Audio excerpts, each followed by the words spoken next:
नमस्कार. उपवास आणि मिसळ हे कॉम्बिनेशन काही वेगळंच.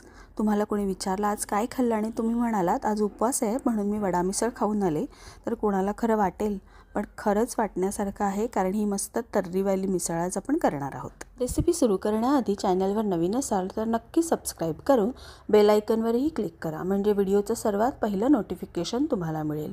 आणि रेसिपी आवडली तर लाईक आणि शेअर नक्की करा. सुरुवात करूया आपण मिसळीपासून. मी इथे 1 वाटी शेंगदाणे 1 तास आधी भिजत ठेवलेले आहेत. त्याबरोबर चिंचही 15 मिनिटं आधी भिजत ठेवली आणि 4 हिरव्या मिरच्या घेतल्यात. शेंगदाण्यातले अर्धे शेंगदाणे आपण ग्राइंड करून घेणार आहोत आणि हे बघा थोडे मी ठेवलेले आहेत.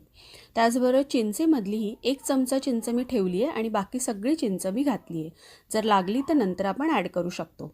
आता यामध्ये आपण 2 चमचे ओलं खोबरं घालायचे आणि 1 चमचा जिरं घालून बारीक अगदी पेस्ट करून घ्यायची याची. मी इथे पॅन गरम करत ठेवलं आहे आणि आपली पेस्ट बघा कशी मस्त झालेली आहे, अगदी बारीक वाटायची आहे.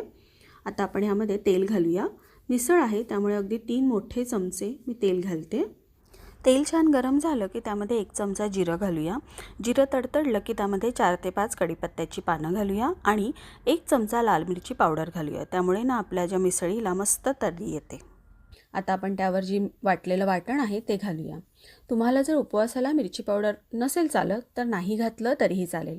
आपण ऑलरेडी 4 मिरच्या यामध्ये वाटलेल्या आहेत, त्यामुळे बऱ्यापैकी तिखट होते, पण मिसळ अशी लाल चटकदार छान दिसते ना, म्हणून मी लाल मिरची पावडर घातली आहे. आता ही व्यवस्थित 4 ते 5 मिनटं परतून घेऊया. आता 5 मिनटं झाली आहेत आणि आपलं छान हे मिक्स करून झालेलं आहे. त्यामध्ये आपण जे शेंगदाणे ठेवलेले होते ना ते घालूया. मिसळ म्हटली की आपण एकतर मूग मटकीची करतो, म्हणजे दाणे असले पाहिजे, आणि ही उपवासाची आहे म्हणून आपण ते शेंगदाणे जे मुद्दामूनच मी ठेवलेले म्हणजे नंतर ॲड करण्यासाठी.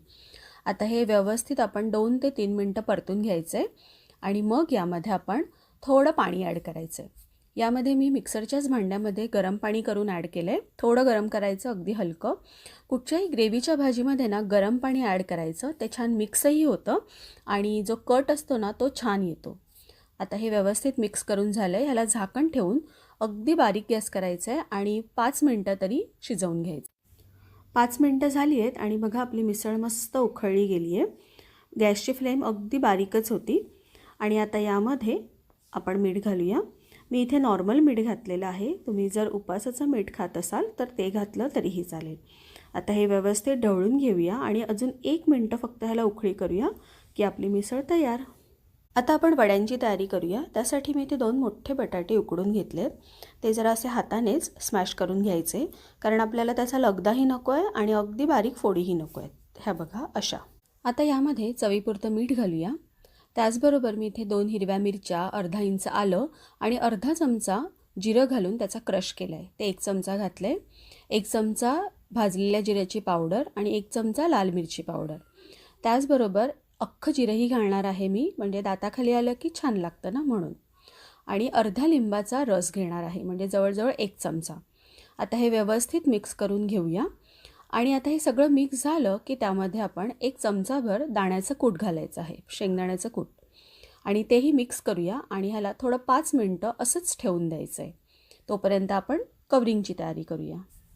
वड्याच्या आवरणासाठी मी इथे 1 वाटी मूग डाळ 1 तास आधी भिजत ठेवलेली होती. त्यामध्ये 1 मिरची घालून आता ती अगदी बारीक वाटून घ्यायची आहे. आता आपली पेस्ट मस्त वाटून झालेली आहे. त्यामध्ये चवीपुरतं मीठ घालायचं आणि 1 चमचाभर अख्खं जिरं घालायचं आहे.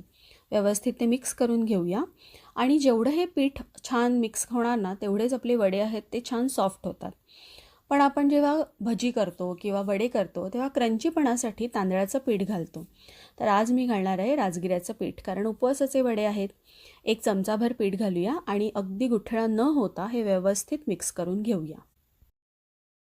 आता आपलं वड्याचं जे बॅटर आहे ते छान मिक्स करून झालेलं आहे. इकडे मी तेलही ठेवलेलं आहे गरम करत, आणि आपलं बटाट्याचं जे स्टफिंग आहे ते सुद्धा रेडी आहे. थोडं मिक्स करून घेऊया. या मिश्रणाचे तुम्ही हव्या त्या शेपमध्ये वडे करू शकता, जसे की गोल किंवा चपटे. मी आता इथे गोलगोलच वडे सगळे करून घेतलेत. हे बघा सगळे वडे इथे आपले तयार आहेत. तेलही गरम झालं आहे. त्यातलं 2 चमचे तेल आपण मिश्रणामध्ये घालूया, म्हणजे काय होतं वडे एकतर तेलकट होत नाहीत आणि मस्त ते अगदी जे पीठ आहे ना ते हलकं होऊन जातं. तेल गरम गरम घातलं की ते फेटून घ्यायचं आहे आणि त्यामध्ये आपण एक एक वडा त्यामध्ये कोट करायचा आणि सोडायचा आहे.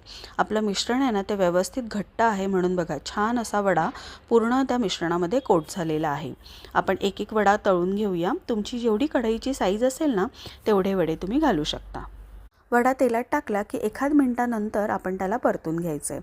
म्हणजे काय होतं, ते जे बॅटर आहे ना ते थोडं फर्म होतं आणि वडा तेलामध्ये अजिबात फुटत नाही। तुम्ही बघताय मस्त अगदी टम्म फुगलेले वडे आपले तयार आहेत। ते काढून घेऊया। हे वडे ना नुसते खायला पण खूप छान लागतात, पण आपण आज मिसळीबरोबर खाणार आहोत।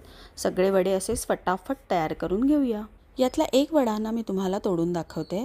अगदी सॉफ्ट असे हे वडे होतात आणि चहाबरोबर तर ना हे अप्रतिम असे लागतात। आता आपण ही वडा आणि मिसळ सगळं असेंबल करूया। मी एका बाउलमध्ये 2 वडे घेतले, त्यावर तुम्हाला हवी तेवढी मिसळ म्हणजे ही जी ग्रेव्ही आहे ना ती घालू शकता। मस्त थिक अशी ग्रेव्ही झालेली आहे बघा। यावर तुम्ही ना जो फराळी चिवडा असतो ना बटाट्याचा तोही घालू शकता, म्हणजे आपण नॉर्मल मिसळवर जसं फरसाण घातलो तसं। पण आता मी ते नेमकं आणायला विसरले, म्हणून मी ह्यावर मसाला शेंगदाणे घालते। ते पण असे मस्त क्रंची लागतात। तुम्ही पण नक्की करा आणि कसे झाले ते मला कमेंटमध्ये सांगा। हा व्हिडिओ बघितल्याबद्दल खूप सारे धन्यवाद।